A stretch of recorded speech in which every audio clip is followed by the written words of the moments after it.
총님 요즘 말씀이 굉장히 거칠어지셨어요. 거칠어진 게 아니고요. 질문이 거칠다 보니까 답변도 좀 대선 후보 경선에 나가려고 하다 보니까 좀 그래 됐죠. 본인 말씀을 혹시 하시는 건 아닌지 모르겠습니다. 네? 본인의 입장을 말씀하시는 건 아닌지 모르겠습니다. 이게 나라냐? 어떻습니까? 저는 전혀 공감하지 않습니다. 나라가 네 거냐 그럽니다. 예, 글쎄요, 저는 처음 듣는 말씀입니다. 아 그렇습니까? 예, 결례의 말씀을 예. 해도 되겠습니까? 야권의 지도자분의 한 분이시라고 생각을 하고 있습니다. 저와 나눌 수 있는 얘기들이 참으로 많을 텐데 적절치 않지 않은가 신뢰를 무릅쓰고 네, 말씀을 드립니다. 지금 시작입니다. 자, 겁이 나죠? 그 말하기는. 홍 의원님답지 않습니다. 그렇게 답변하는 게 총리답지 않습니다. 아, 그렇습니까? 예. 잘하십시오. 예. 예.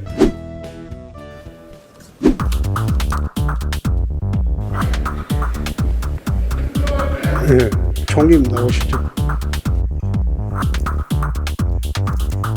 2006년도 2월에 대정부 질문하고 15년 만에 합니다.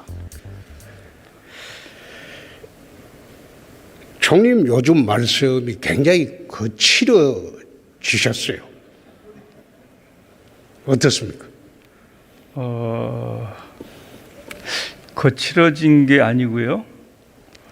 이제 질문이 거칠다 보니까 답변도 좀 그런 측면이 있다면 좀 거칠지 않도록, 설령 질문이 거칠더라도 거칠지 않도록 하는 것이 저의 바른 태도가 아닌가 이렇게 생각합니다.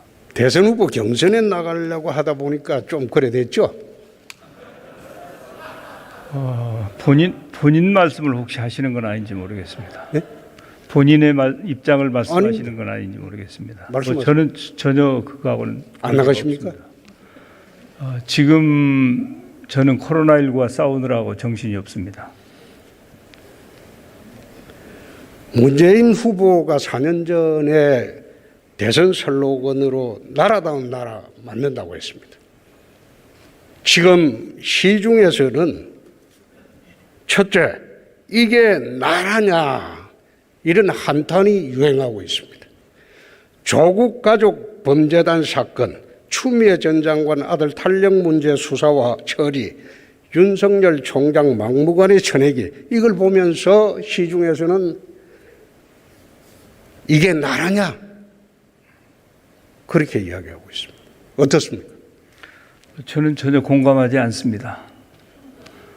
물론 현재 상황을 보는 시각이 국민에 따라서 다르기는 합니다만은 그래도 역대 대통령 중에 집권 5년 차를 눈앞에 두고 있는 상황에서 국민들로부터 국정수행에 대한 평가가 가장 높은 수준인 것으로 알고 있는데 더 잘 하도록 노력해야 된다고 저는 생각합니다.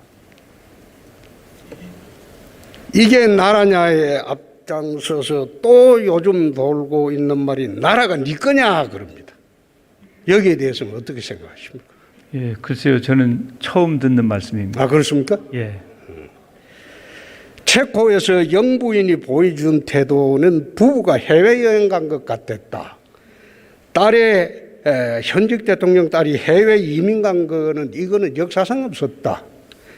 아들이 영세 예술인을 자처하면서 재난지원금 1,400만 원이나 수령하고 당당하게 반박하는 거, 이런 걸 보면서 국민들이 나라가 네 거냐 그럽니다. 어떻습니까? 예. 사람이 흠이 하나도 없는 사람은 없을지 모르겠습니다. 그리고 색안경을 끼고 보면 다 달리 보이겠죠. 저는 이제 일주일에 한 번씩 주례회동을 통해서 대통령께 보고도 드리고 또 여러 회의 과정에 같이 합니다만은 저는 그런 금방 말씀하신 그런 것은 그야말로 오해다. 대통령께서는 최선을 다해서 국정을 돌보고 계시고 많은 성과도 내고 있다. 저는 그렇게 확신하고 있습니다. 가족 관리도 그래 합니까? 가족 관리도 잘 하고 계시는 것으로 알고 있습니다. 그러면 왜 야당 의원이 따님의 해외 이주 문제를 제기했을 때 고소한다고 했는데 지금 1년가량 지났는데 조용하네요. 또 최근에 청와대 대변인이 야당 비상대책위원장을 법적 조치한다고 했어요. 이런 고소 정치를 대통령이 해도 됩니까? 제가 좀 결례의 말씀을 예. 해도 되겠습니까? 괜찮습니다. 저는 이제 우리 홍준표 의원님은 야권의 지도자분의 한 분이시라고 생각을 하고 있습니다. 그래서 총리를 불러서 지금 같은 상황에서 질문을 하실 때는 그야말로 좀 국민의 눈물을 어떻게 닦아줄 것인가, 어떻게 이 나라의 미래를 제대로 설계해서 우리 다음 세대가 잘 살 수 있게 할 것인가 등등, 뿐만 아니라 남북 문제를 비롯해서 또 새로 미국에서 대통령도 취임을 했고 해서 저와 나눌 수 있는 얘기들이 참으로 많을 텐데 사실은 그 이슈가 좀 적절치 않지 않은가, 그래서 제가 신뢰를 무릅쓰고 말씀을 드립니다. 지금 시작입니다. 자, 대통령 취임사에서 기회는 평등하고 과정은 공정하고 결과는 정의롭다고 했습니다. 이대로 됐습니까? 그렇게 되고 있습니다. 정말 그렇습니까? 예, 그렇습니다. 마치 지금 IMF 직후의 한국 상황하고 비슷합니다. 의원님, 지금 이제 코로나19가 세계를 강타하고 있지 않습니까? 이제 그런 상황에서 위기 관리를 어떻게 하고 있는가, 또 문재인 대통령이 처음에 취임했을 때 남북 관계가 어땠었는가를 생각하면 그래도 대통령이 해야 될 가장 중요한 일 중에 하나가 위기 관리 일터인데 그런 부분에 대해서 나름대로 최선을 다했고 성과가 있다, 저는 이렇게 말씀드리고 싶고요. 또 검경 수사권 분리를 비롯해서 국정원 개혁이라든지 자치경찰제라든지 권력기관 개혁이라고 하는 시대적인 요청을 제대로 잘 감당하고 있다, 이렇게 생각합니다. 거기에 더해서 이제 경제가 매우 중요한데요. 사실 작년에 세계 경제가 몸살을 앓았지 않습니까? 그렇지 않은 나라 하나도 없죠. 우리 국민들께서도 매우 힘들었습니다. 그러나 우리는 지금 국제신용평가사들의 평가도 최고 수준을 유지하고 있고 경제 성장률도 역성장이긴 하지만 상대적으로 OECD 국가들 중에서는 제일 나은 평가를 받고 있고, 뿐만 아니라 이제 여러 가지 포용적인 복지 국가를 위해서 필요한 정책들을 차분하게 잘 진척시켜 가고 있다, 이렇게 생각을 합니다. 물론 그런 생각만 하는 것은 아니고 현재 우리 자영업자나 소상공인들이 겪고 있는 고통을 생각하면 정말 가슴이 아프고요. 우리 청년 실업 문제라든지 저출산 문제라든지 많은 과제를 안고는 있지만 그래도 문재인 정부는 어려운 가운데 최선을 다했고 나름대로 성과를 내고 있다, 저는 그렇게 자부하고 있습니다. 네. 그래서 부동산 대책을 25번째로 오늘 발표했습니까? 부동산 문제가 어려운 문제 중에 하나이죠. 예. 그 부분에 대해서는 아마 과거에 그 국토부 장관도 부동산 문제에 대해서 국민 여러분들께 그 사과의 말씀을 드렸고요. 또 대통령도 그렇고 저도 그렇고 이 부동산 문제가 뭐 여러 가지 이유야 있지만 이유 불문하고 제대로 국민의 눈높이에 맞게 정책이 잘 집행되지 못한 부분에 대해서 유감의 뜻을 표한 바가 있습니다. 노무현 문재인 시절에 부동산은 폭등했습니다. 그런데 이명박 박근혜 시절 부동산 시장은 안정이 됐어요. 왜 그렇다고 보십니까? 이제 부동산이라고 하는 것은 잘 아시다시피 유동성이라든지 수요와 공급 등 여러 가지 요인에 의해서 결정이 되는데 수요와 공급이 가장 큰 영향을 미치죠. 그런데 이 부동산은 공급 의지가 있다고 해서 하루아침에 공급이 성사되지 않지 않습니까? 그러니까 5년, 10년 전부터 어떻게 공급 대책을 세워왔느냐에 따라서 이 실질적으로 공급이 되는 것이기 때문에 그 정권 자체가 그 공급을 결정짓지는 않습니다. 다시 말해서 지금 오늘 우리 국토부 장관이 공급 대책을 발표했는데 그게 금년 내에 공급이 성사되지 않지 않습니까? 수년이 걸리는 거 아닙니까? 그래서 문재인 정권이나 노무현 정권은 사실은 그 이전 5년, 10년 전에 주택에 대한 정책들의 결정물이 그렇게 된 것이다. 이렇게 보셔야 됩니다만 그럼에도 불구하고 그러니까 책임이 없습니다라고 얘기할 수는 없는 것이고 과거의 유산에 의해서 현재의 어려움을 겪고 있다 하더라도 그 어려움을 감당하고 그 어려움을 해소해야 될 책무는 현재 그 당시 집권하고 있는 정부가 책임이 있기 때문에 저는 현재 이 문제가 당장 우리가 만들어낸 문제는 아니지만 그래도 여기에 대한 책임은 우리 정부가 지고 그걸 수습하기 위한 노력을 열심히 해야 된다고 생각하고 있습니다. 경복궁 무너지면 대원군 탓하면 되겠네.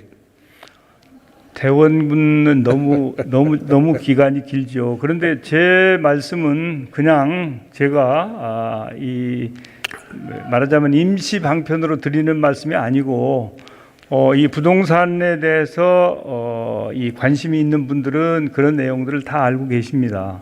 수년 전에 공급 계획 세워놓은 것이 지금 실제로 공급되고 있는 것은 사실 아닙니까? 아니, 가만히 있어. 내 말할 때만 눌러줘요. 제가 처음 물은 거는 노무현 문재인 시절에 부동산은 왜 폭등했고 이명박 박근혜 시절에 부동산은 왜 안정됐는가 그 이유를 물었습니다. 예, 그래서 제가 꼭 저는 전 정권의 탓을 하는 게 아니고 문제의 소질은 이 정권의 부동산 대책에 이념이 들어가 있다는 겁니다. 이념이 들어가 있기 때문에 부동산이 폭등하는 것이다. 한번 잘 생각해 보십시오. 참, 이명박 박근혜 시절에 적폐 수사 열심히 했죠. 윤석열 서울중앙지검장 앞세워가지고 서울지검 특수 4부까지 배치해서 많이 했죠. 그러나 문재인 적폐는 지금 어떻게 되어 있습니까? 드루킹 사건 윗선 수사를 했습니까? 울산시장 선거 부정 사건, 유재수 감찰 무마 사건, 라임 옵티머스 사건, 원전 폐기 은폐 조작 사건, 최근에 4대강 보호 해체 결정. 이 나중에 문재인 적폐 사건이 본격화되면 어떻게 감당하시려고 이럽니까? 예, 저는 어느 정권이건 어느 정치인이건 관계없이 이 책임져야 될 일은 책임지고 또 결국 그렇게 해왔다고 생각을 하기 때문에 그런 부분에 대해서는 금방 그걸 적폐라고 홍 의원님은 규정을 하시는데 저는 그렇게 생각하고 있지 않고요. 우선 이 부동산 정책에 이념이 들어가 있다. 글쎄, 이 부동산 정책에 어떻게 이념이 들어가 있겠습니까? 그것은 시장의 원리에 의해서 수요와 공급에 의해서 가격이 결정되는 것이고 또 시중의 유동성이 과도하거나 투기 세력이 발로하면 경우에 따라서 집값이 폭등하는 경우도 있고 한데 제가 이제 남 탓을 하기 싫어서 말씀을 드리지 않았습니다마는 지금 공급되고 있는 주택의 양은 사실은 우리 홍 의원님이 함께 하시던 정당의 두 분의 대통령님들이 집권하실 때 그때 이 씨를 뿌려놓은 것이 지금 나오고 있는 것입니다. 그렇기 때문에 그 부분과 연관 지어야 되고 공급 측면에서는 그렇습니다. 그러나 이제 공급만 가지고 수요 공급만 가지고 결정되는 것이 아니고 여러 가지 교육 문제라든지 뭐 다양한 이 요인들이 있기 때문에 책임을 전가할 생각은 전혀 없습니다만은 그렇다고 무슨 이념 때문에 그렇다고 하는 것도 공감하기가 어렵고요. 거론하신 여러 가지 문제점들에 대해서는 현재 법원에서 재판이 진행되고 있기 때문에 당연히 의법 조치 제대로 잘 법에 의해서 처리되면 될 것이다 이렇게 생각합니다. 수사가 안 되고 있습니다. 수사가 안 되고 있어요. 수사가 안 될 리가 있습니까? 아니 지금 이 멀쩡하게 이 원전 관련해서 사실은 국정 과제에 관한 것은 사실은 수사의 대상이 되거나 또 감사의 대상이 되는 것이 저는 적절치 않다고 생각하고 있는데 그런 부분까지 지금 수사를 하고 있는데 수사가 안 될 리가 있습니까? 만무한 종님, 일이죠. 아까 말씀하신 것 중에 감사원의 직무 중에서 우리나라 감사원은 회계감사뿐만 아니라 정책감사도 하도록 되어 있습니다. 법안 보시죠. 네, 이제 할 수는 있는데요. 할 수는 있는데 그걸 그렇게 조자룡 헌칼 휘두르듯이 휘둘리면 안 되죠. 보해제한다고 했는데 진짜 하실 겁니까? 그건 잘 아시다시피 지역 물관리위원회가 있습니다. 유역 물관리위원회, 금강, 섬진강 이런 식으로.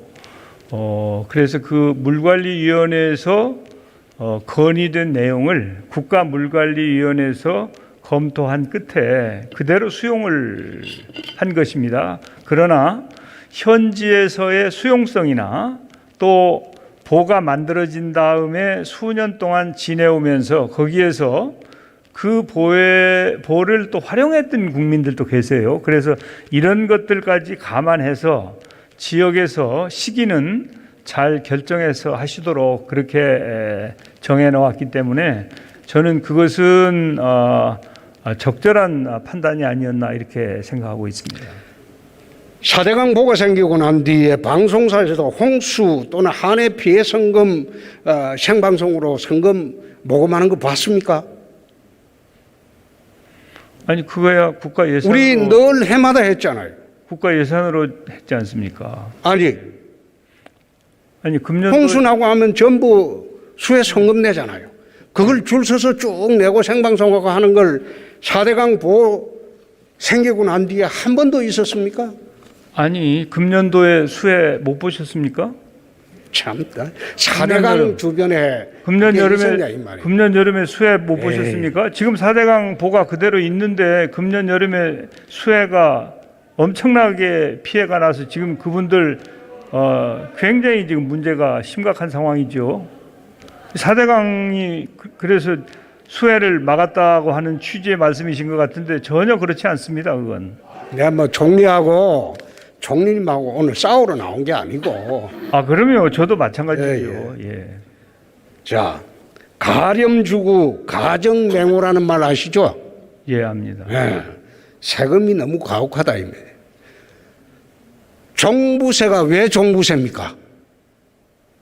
종합부동산세죠. 그렇죠. 예. 집도 있고 땅도 있고, 예? 그 다음에 다주택자고 종합부동산세죠. 근데 단일 부동산에 왜 종부세를 매깁니까?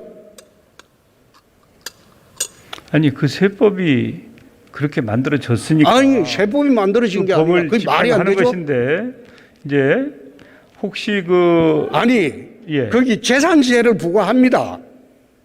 예, 그렇죠. 그러면 그 단일 물건에 종합부동산도 아닌데 왜 종부세가 단일 물건에 또 부과가 되느냐 이 말이에요. 아니 종합이라는 게 꼭 여러 가지 부동산이 다 합쳐졌다는 뜻이 아닐 수 있고 만약에 아니 이제 그러면 그 법에 이름이 잘못 지어졌을 수는 있죠. 그렇지만은 이 일정 수준 이상의 부동산을 보유한 부분에 대해서 그러니까 부유세의 성격도 있는 것이죠. 종부세라는 게. 재산세가 있잖아요. 재산세가 그러니까, 부과되고 그 그러니까 물건에 또 종부세가 부과된다. 이거. 예. 근데 그러나 이제 종합부동산이 아닌데. 예. 그래서 또 공시지가가 마음대로 올려가지고 정세를 하는 거. 이 조세 종목과 세율은 법률로 정한다 되어 있습니다. 행정기관이 마음대로 이렇게 공시지가 올려가지고 정세하는 것, 이거 헌법 위반 아닙니까? 아니, 의원님, 공시지가를 어떻게 마음대로 올립니까? 그것은 법에 의해서 올리는 것이죠. 법과 제도에 의해서 올리는 것이지 누가 개인이 마음대로 올립니까? 아니, 제 이야기는 조세 종목과 세율은 법률로 정한다고 돼 있는데 그렇죠, 예. 법률이 아니고 행정기관이 세율을 마음대로 정하는 것이 되어버렸다 이 말이에요. 아니죠. 행정기관이 세율을 정하는 아이고, 것이 이건 뭐 아니고 듣는 게 국민들이 판단할 테니까. 그 종부세는 네. 이제 이 법에 의해서 부과하는 것이고 재산세 과세 표준이 되는 공시지가나 이런 것들은 그것을 결정하는 결정하도록 이러이러한 방식으로 공시지가를 산정해라라고 하는 법에 의해서 이걸 결정하는 것이기 때문에 당연히 이것은 법에 의해서 이루어진 것이지 공직자가 자기 마음대로 하는 것은 아니지 않습니까? 그래서 가렴주구 가정맹호라는 말이 요즘 유행입니다. 자, 코로나 대책에 지난 추석 때도 못 내려가게 하고 가족끼리 못 만나게 했는데 이번 설에도 그럴 겁니까? 예, 아주 죄송하게 생각합니다. 그런데 이제 참 국민 여러분께 너무 송구합니다마는 현재 코로나 상황이 그렇게 만만치가 않아요. 오늘 또 451명의 확진자가 발생했거든요. 작년 이때 같으면 뭐 사실은 훨씬 숫자가 작았죠. 그래서 이제 방역은 경제와 직결됩니다. 우리가 방역에 성공하지 않으면 자영업자나 소상공인들의 눈물을 닦아줄 방법이 없어요. 방역에 성공해야 그게 가능하거든요. 그래서 정말 죄송하지만 이번 설에도 가능하면 좀 집합을 만나시지 말고 뭐 전화를 하신다든지 다른 방법으로 정을 나눠 주십시오 이렇게 요청드리고 있습니다. 설 밥상 민심을 막으려고 하는 그 목적 아닙니까? 뭐 그렇게 머리가 좋지 않습니다. 저는. 또 코로나가 밤 9시 이후에만 창궐 합니까? 제가 이제 거기에 대해서 말씀을 드리죠. 왜 9시냐? 독일은 8시입니다. 독일은. 그리고 어떤 나라는 6시도 있고요. 10시도 있고. 그런데 이제 9시로 하면 뭐 1차 저녁 잡수시고 댁으로 돌아가셔도 되는데 그게 시간이 늦어지면 2차도 되고 또 이제 2차가 되면 또 소주도 한 잔씩 하게 되고 그렇게 되면 마스크를 벗는 경우도 생기고 그래서 방역을 좀 제대로 하기 위해서는 죄송하지만 좀 일찍 댁으로 돌아가 주십시오 하는 차원에서 9시가 나온 것이지 뭐 바이러스가 9시 이후부터 활동하고 그런 것은 아니죠. 예. 동부구치소에 1,200명 이상이 집단 감염됐고 2명이 사망했습니다. 누가 책임집니까? 정부가 책임이죠. 예. 정부가 책임이면 누가 책임집니까? 저도 책임이 있고 감독 책임이 있고 법무부나 또 이제 교정 당국도 책임이 있습니다. 예. 지난번에 신천지하고 사랑제일교회는 사실상 책임을 지웠는데 이번 동부구치소 사태는 누가 책임집니까?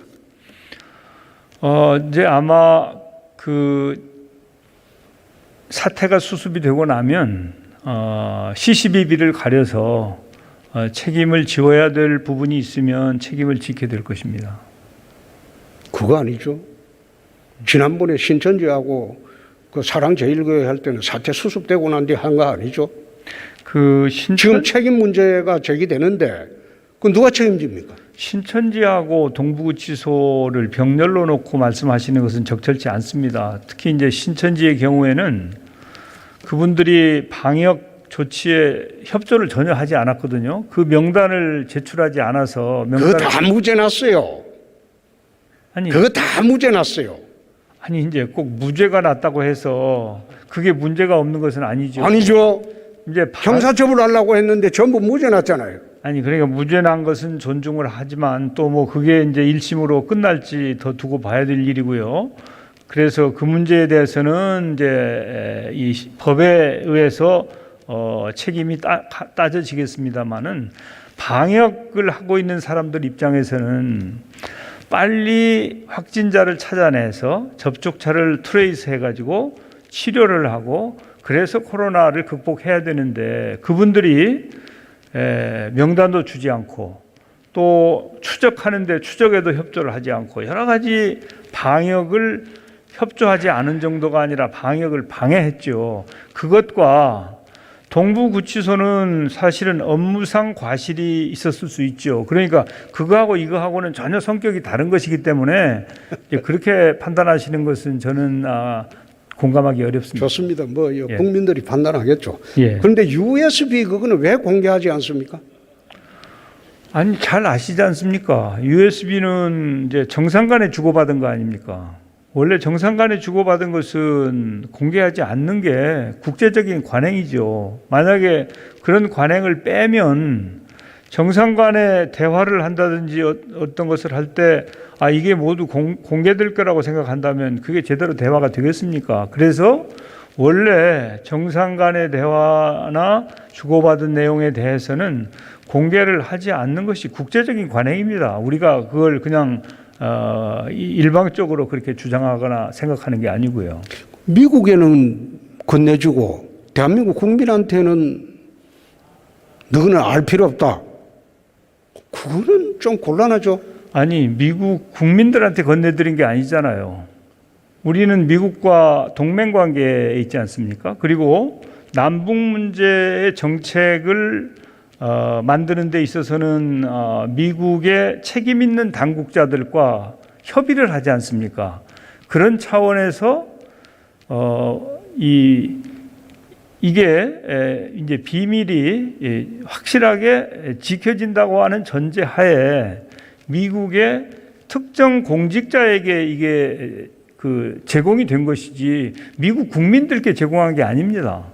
아니 미국 당국에는 제공하고 대한민국 국민들이 가장 이해관계가 깊은 사람들인데 너희들은 알 필요 없다. 우리끼리 다 알아서 할 테니까 너희들은 알 필요 없다. 그 뜻입니까? 그건 잘 아시면서 그러십니까? 네, 잘 몰라요.